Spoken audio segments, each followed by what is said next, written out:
नमस्कार, मैं अमन कुमार साह आप सभी का AKS क्लासेस में स्वागत करता हूं। आज मैं क्लास स्टार्ट करने जा रहा हूं। पहला क्लासेस है वो क्षेत्रमिति संबंधित मेंसुरेशन क्षेत्रमिति क्लासेस स्टार्ट करने जा रहा हूं।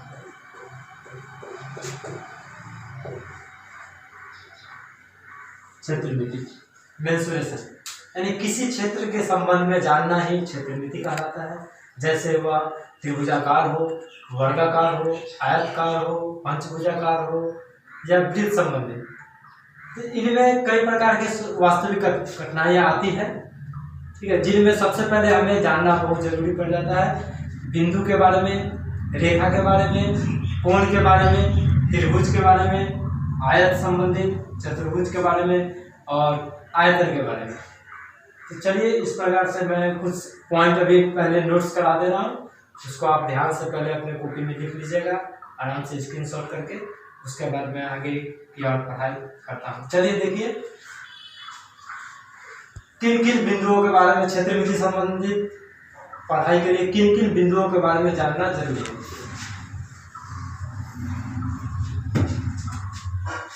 एक नंबर में बिंदु के बारे में जानना जरूरी है। दूसरा हुआ रेखा, तीसरा हुआ कोण, चौथा त्रिभुज, पांचवा चतुर्भुज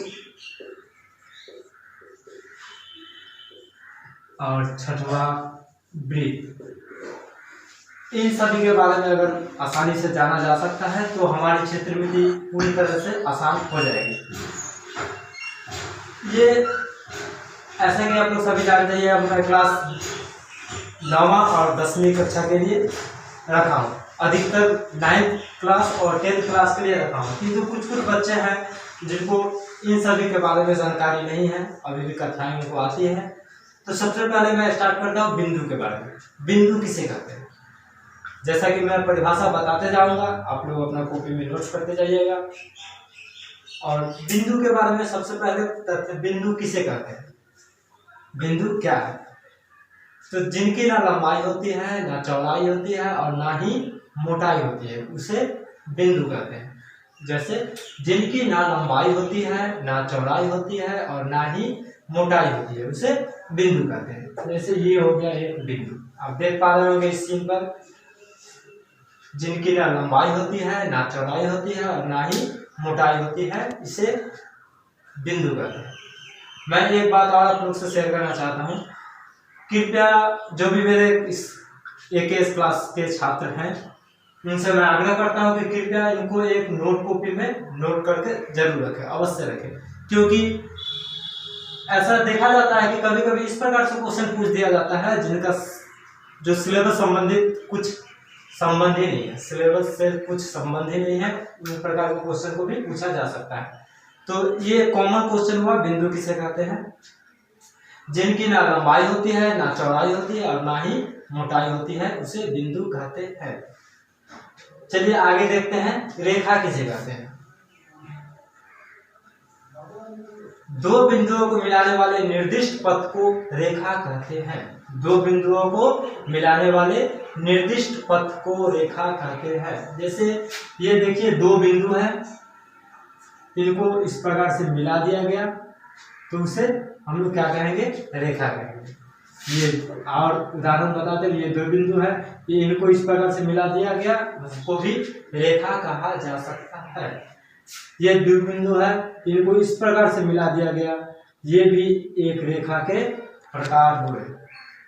उसी प्रकार देखा जाता है कि अगर ये दो बिंदु हैं, मैं थोड़ा बड़ा बड़ा करके लिख रहा हूँ, अगर ये दो बिंदु है, इससे अगर इस प्रकार से मिला के यहाँ चलाया, तो क्या यह रेखा हुआ, यह रेखा हुआ। किंतु परिभाषा के आधार पर इसे रेखा नहीं कहा जा सकता है। क्यों? क्योंकि ये दो बिंदुओं का मिलन स्थान को नहीं दर्शा रहा है।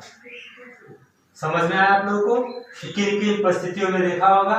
जब तक दो बिंदु आपस में मिलेंगे नहीं, उन्हें रेखा नहीं कहा जा सकता। अर्थात हालांकि यह भी एक रेखा है, किंतु यह बिंदु से संबंधित नहीं है, इसलिए इसे रेखा की कैटेगरी से बाहर रखा जाएगा। चलिए और आगे बताते हैं रेखा कितने प्रकार के होते हैं। ये सब आपको इसलिए बताया जा रहा है कि ये शुरुआती क्लास है और आपको इन सभी के बारे में जानना बहुत जरूरी है। तो रेखा कितने प्रकार के होते हैं? रेखा दो प्रकार के होते हैं, एक सरल रेखा होता है और दूसरा वक्र रेखा। एक सरल रेखा होता है और दूसरा वक्र रेखा।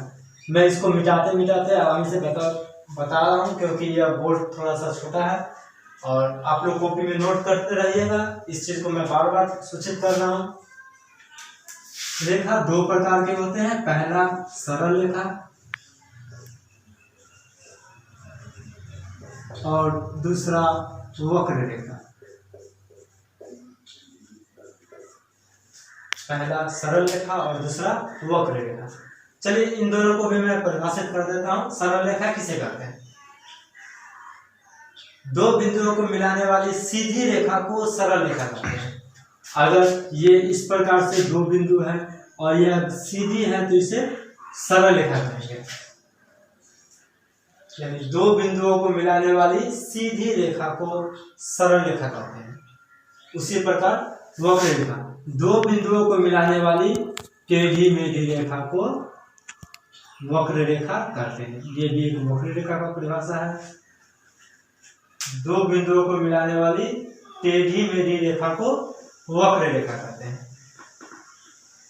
मैं आशा करता हूं आपको ये दो पॉइंट के बारे में जानकारी प्राप्त हो गई होगी। आगे आते हैं हम कोण के बारे में। कोण किसे कहते हैं? दो सरल रेखा जिस स्थान पर मिलती है, ये देखिए दो सरल रेखा जिस स्थान पर मिलती है, ये दो सरल रेखा हमने बनाया और इसका यह मिलन स्थल है। तो दो सरल रेखा जिस स्थान पर मिलती है उस स्थान की कोणात्मक दूरी को ही कोण कहते हैं। कोण को हम लोग थीटा से सूचित करते हैं। यानी जिस कोण का मान अगर संभावित जिस कोण का मान अगर पूरी तरह से नहीं बताया जा रहा है तो उसको संकेतित के इशारे से थीटा लिख सकते हैं। तो दो बिंदु जिस स्थान पर मिलती है उस स्थान की कोणात्मक दूरी को कोण कहते हैं। दो सरल रेखा जिस स्थान पर मिलती है उस स्थान की कोणात्मक दूरी को कोण कहते हैं।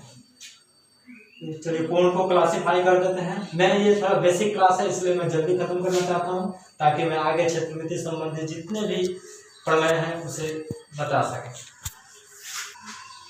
कोण 7 प्रकार के होते हैं।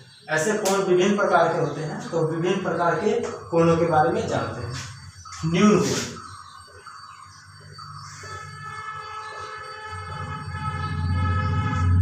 न्यून कोण, दूसरा समकोण, तीसरा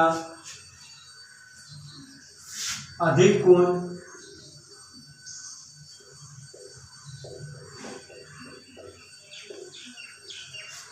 चौथा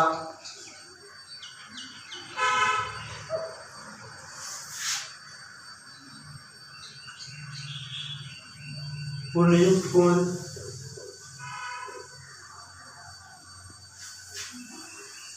पांचवा सरल कोण। इस प्रकार से कोण के कई प्रकार हैं।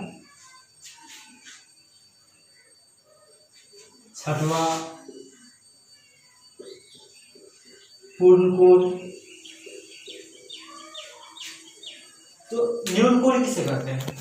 वह कोण जो 0 डिग्री से अधिक हो और 90 डिग्री से कम हो उसे न्यून कोण कहते हैं। न्यून कोण के बारे में अधिक मात्रा में पूछा जाता है कि न्यून कोण त्रिभुज इस प्रकार से रहते हैं। न्यून कोण त्रिभुज किसे कहते हैं और न्यून कोण संबंधित चतुर्भुज क्या है, इस प्रकार से क्वेश्चन सभी रहते हैं।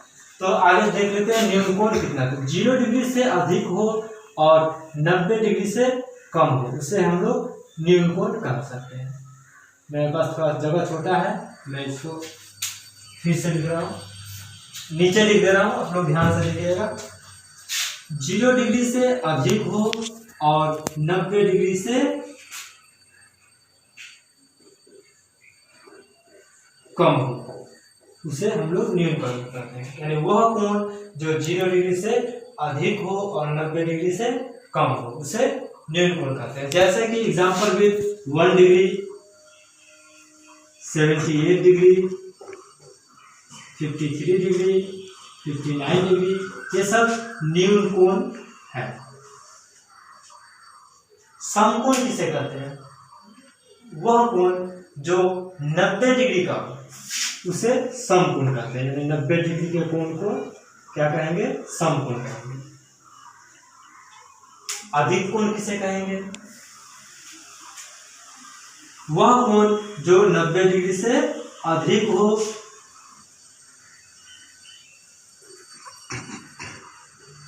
और 180 डिग्री से कम हो।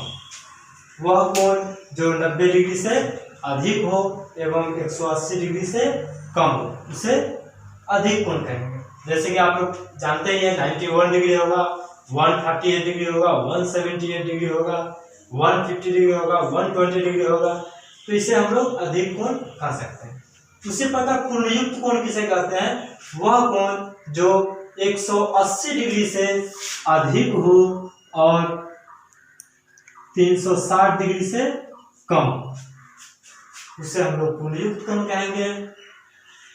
सरल कोण किसे कहेंगे? ऐसे अगर कहा जा सकता है कि सीधी रेखा को हम लोग एक सरल कोण कहते हैं, इसका मान 180 डिग्री होता है। सीधी रेखा को सरल कोण कहते हैं, उसका मान कितना होता है? 180 डिग्री होता है। उसके बाद पूर्ण कोण किसे कहेंगे? 360 डिग्री के कोण को पूर्ण कोण कहते हैं। यानी ऐसे कहा जा सकता है कि एक बिंदु जो है वह पूरी तरह से 360 डिग्री का कोण बनाते हैं। एक बिंदु, अब देखिए कोण के साथ बिंदु का क्या संबंध है? तो एक बिंदु जो है वह 360 डिग्री का कोण बनाते हैं। एक बिंदु 360 डिग्री का कोण बनाते हैं, उसे हम लोग पूर्ण कोण कह सकते हैं। उसी प्रकार शून्य कोण भी आते हैं।